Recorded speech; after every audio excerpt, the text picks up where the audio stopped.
시청자 여러분 안녕하십니까. 뉴스데일리 베스트 시작합니다. 벌써 1년이 훌쩍 넘었습니다. 박근혜 대통령께서 석방 후에 대구 달성군에 위치한 사저에 입주했던 게 지난해 3월 24일이었으니까 벌써 1년이 훌쩍 넘었는데요. 그간 박 대통령과 관련한 소식은 그다지 많지 않았던 게 사실이죠. 박 대통령께서 사저에 입주한 다음 달, 그러니까 지난해 4월 윤석열 대통령께서 당선인 신분으로 사저를 예방했던 적이 있었고, 그리고 그 다음 달인 지난해 5월 윤석열 대통령의 취임식에 참석해 세간의 관심을 받았습니다. 그리고 한동안 박 대통령과 관련한 소식은 없다가 올해 4월 첫 공개 외출을 하면서 국민들께 모습을 드러냈는데 대구 동화사를 찾았었지요. 그리고 약 3, 4개월간의 시간이 흘렀는데요. 오늘 박 대통령의 근황을 아주 자세히 알 수 있는 인터뷰 기사가 하나 있었습니다. 박 대통령께서 인터뷰에 직접 응하신 것은 아니고 현재 박 대통령의 유일한 소통 창구인 유영하 변호사의 심층 인터뷰였는데요. 지금부터 이 인터뷰 기사를 자세히 인용해 보도해 드리려고 합니다. 박근혜 대통령의 최근 근황을 궁금해하셨던 분들께 굉장히 도움이 될 거라 생각합니다. 깜짝 놀랄 만한 내용도 있었는데요.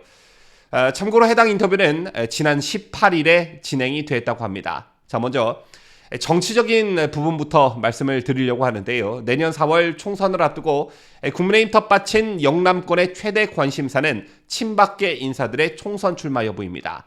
지역 언론에서는 심심치 않게 출마 예상자들을 놓고 가상 대결 여론조사도 실시하고 있는 것으로 알고 있는데요.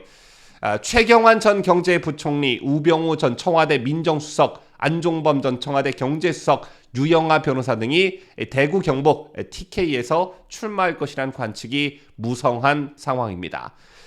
이런 상황에서 즉 최근 친박계 인사들의 출마 가능성이 거론되고 있는 것과 관련해 박 대통령은 친박은 없다. 이제 정치하는 사람들은 자기들이 자기 정치를 하면 됐지 나랑 연관시킬 이유가 없지 않냐라고 말씀하셨다고 합니다. 분명한 선을 그은 것이다 이렇게 여겨질 수 있는 대목인데요. 유영하 변호사의 말을 따르면 직접 집에 찾아오기도 하고 전화번호를 남기면서 연락 좀 해달라고 부탁한 사람들도 있지만 대통령이 전혀 이런 것에 응답하지 않았다고 합니다. 유영하 변호사가 느끼기엔 대통령께서 정치인들에 대해서 본인이 느꼈던 어떤 환멸 같은 것이 있는 것 같고 또 대통령 자신이 가장 힘들 때 따뜻한 말 한마디 위로가 없다가 갑자기 연락이 오면 진정성이 느껴질 리가 없다는 것입니다.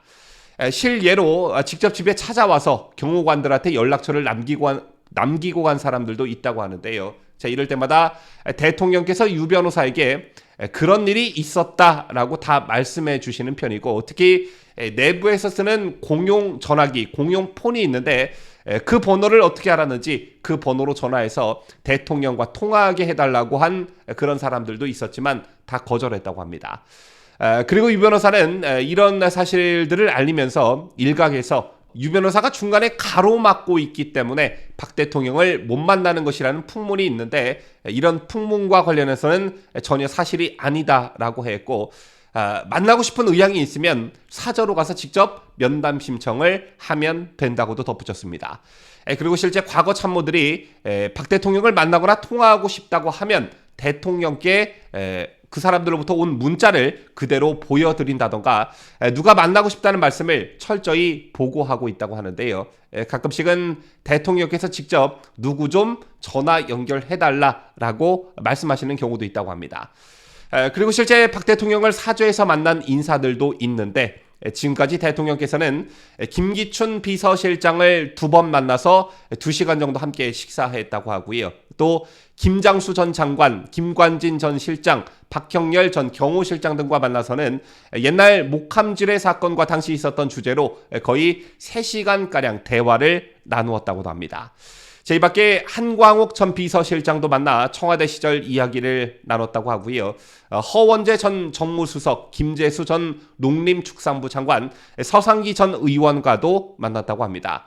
참고로 이 세 사람은 세 분은 대통령께서 재판할 때 한 번도 안 빠지고 방청했다고 하는데요. 그래서 대통령께서 만나보고 싶다고 해서 지난 2월 생신날에 만나서 화기애애하게 식사를 했다고 합니다.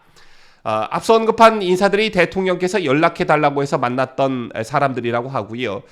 치료받으러 서울에 오실 때는 서울에서 약속을 잡아서 만나거나 대구로 내려와서 뵙겠다고 하면 대구 시내 식당에서 장소를 잡아서 만나신다고 합니다.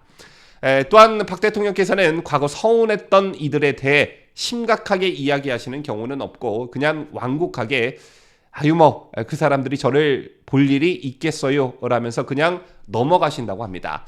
정치 또는 정치인에 대해서 굉장히 상실감이라던가 어떤 허탈한 감정 등을 가지고 계시다라는 것을 알 수 있는 대목이 아닐까 생각합니다. 그리고 그 다음이 대통령의 건강과 관련된 소식인데요. 먼저 희소식을 전해드리자면 오는 9월쯤 대통령께서 직접 국민들께 인사를 드릴 예정이라고 합니다.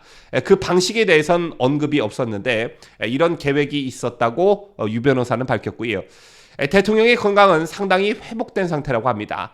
체력이 조금 떨어진 것을 제외하고는 71세라는 연세에 비해 건강하다라는 게 유 변호사의 전언이었고 9월쯤 대통령께서 국민들께 인사를 드릴 때 직접 보시면 알겠지만 정신건강을 비롯해서 아무 문제가 없다는 것을 거듭 강조했습니다.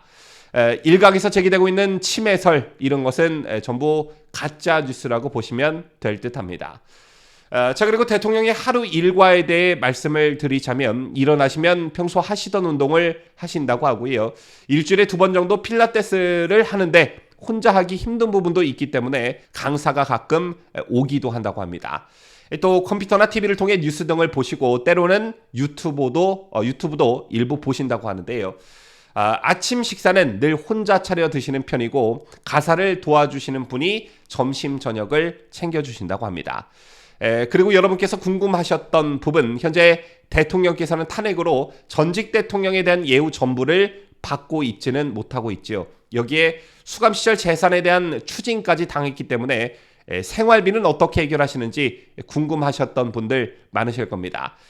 이것과 관련해서는 대통령의 남동생인 박지만 회장이 생활비를 비롯해 치료비까지 다 지불하고 있다고 합니다. 자세한 금액에 대해서는 유 변호사도 모른다고 했고요. 이 밖에도 전국 각지에서 많은 분들이 쌀을 비롯해서 참기름, 들기름, 산나물, 해물, 육류와 과일 그리고 건강보조제 등을 보내주신다고 합니다. 캐나다 교포 한 분은 정수기를 보내주셨다고도 하는데요. 자 그리고 한동안 유튜브에서 논란이 일었던 사저 구입 과정과 관련한 얘기도 있었습니다. 내곡동 집과 통장에 있던 돈은 모두 추징금과 벌금으로 납부가 되어서 무일푼이 되었기 때문에 퇴원 후 거처하실 곳을 마련하는 것이 가장 시급한 상황이었다고 하고요. 동생인 박지만 회장이 집을 알아보다가 몇 가지 안을 가지고 병원에 직접 와서 대통령께 직접 상의를 드렸다고 합니다.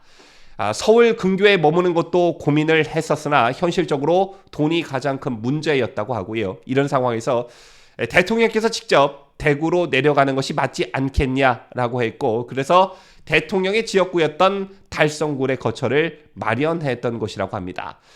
자금과 관련해서는 처음 집을 구입할 때 구입자금 25억 원을 가로세로연구소 김세희 대표로부터 빌렸고 그중 15억 원은 변제했다고 하고요. 남은 10억 원은 추후에 정산하려고 한다는 게 유 변호사의 설명이었습니다. 김세희 대표가 여러 도움을 준 것은 사실이고 고맙게 생각한다는 말도 덧붙였습니다. 자 그리고 마지막 박 대통령과 윤석열 대통령과의 관계와 관련한 말도 있었습니다.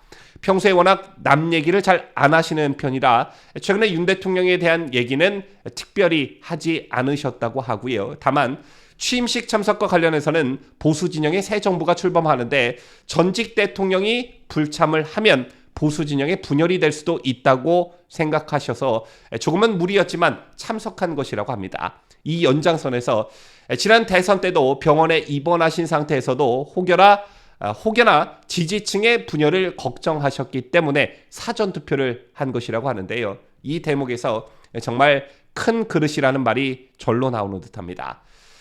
주간조선 해당 기사에서 과거 수사와 관련해 박 대통령께서 윤 대통령에게 서운한 감정은 없을까라는 질문이 있었는데요.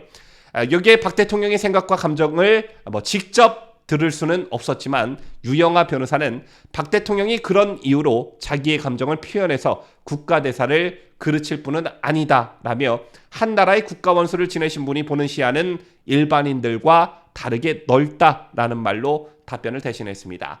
자, 지금까지 대통령의 최근 근황을 유영아 변호사의 인터뷰 기사를 통해 여러분들께 전해드렸는데요. 최대한 주관적 견해를 배제하고 객관적인 사실을 전해드리기 위해 영상을 제작했는데 여러분들 어떻게 보셨는지 모르겠습니다. 일단 개인적으로 저는 대통령께서 지금 영양제 외에는 특별히 드시는 약도 없을 만큼 예전 상태 건강으로 회복하셨다는 소식이 가장 기뻤습니다.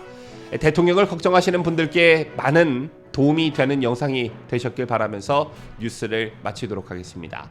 지금까지 저는 자유대한민국을 소화하는 뉴스데일리 베스트 민앵커였습니다.